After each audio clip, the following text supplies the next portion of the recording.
Hi, this is Craig Frooninckx with DPR Realty, your real estate consultant. Today I'm with AJ and Jeannie Davis. About a year ago they called me to tell me that JJ was accepted to dental school in Glendale. Since then we've been on a mission to find them a home.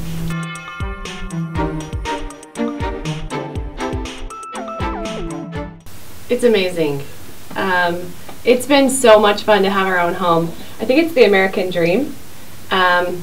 We've got this new little baby here, and she's a squirmy worm, huh? This is Amelia. And you know, it's been wonderful because we can add child gates anywhere that we want, or you know, if we want to add a new ceiling fan, we can do that, and it's been just wonderful. What do you think, honey? Yeah, making any of the improvements, like when we were renting, we always had to get permission from our landlord. Now owning our own home, we can just make whatever improvements we want.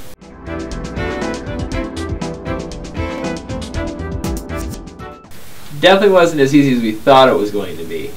We thought it would be a lot easier than it was. There's a lot more paperwork than we expected, and for our situation was really difficult.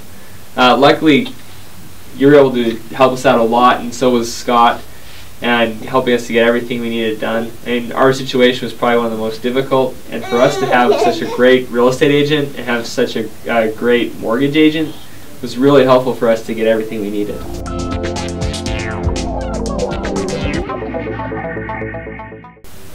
Scott Morrow is wonderful.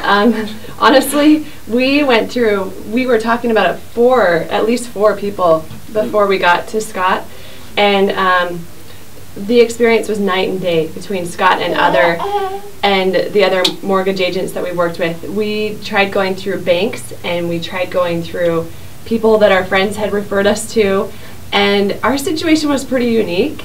With AJ going through dental school, With AJ going through dental school, it was very unique because we were looking at me being a stay-at-home mom, and we were looking at different things happening, and we had to find someone who was willing to work with us with all of those things. And one person just laughed at us when we called them. And when we called Scott, we were on borderline tears. You know, it was like we were thinking we weren't going to buy a house at that point. And Scott said, "Whatever your case is, then we will make it work." And it was amazing. And the biggest thing we would have done differently is when we were looking for the house, we would have widened our search a little bit more early on. Mm-hmm. At first we had a really narrow search. We had really specific things we wanted, and we realized that in the price range we were looking for, we weren't going to get everything we wanted. We weren't going to get the double sinks in the bathroom. Yeah, we weren't going to get those things for the price range that we really wanted. The floating island. Yeah. Yeah. Also, the range where we only wanted to be a few miles away from the school. Mm-hmm. I wish we would have just branched out a little bit earlier than we did.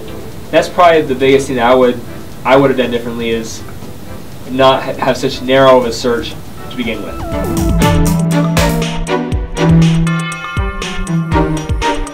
And the other advice that I have is a couple of things. I think when you find that house that you really like, I think that what you should do is go there several times during the day and try that commute of like going to school or going to the work where you're going to be working, and try to figure out, you know, is that something that you want to deal with all the time?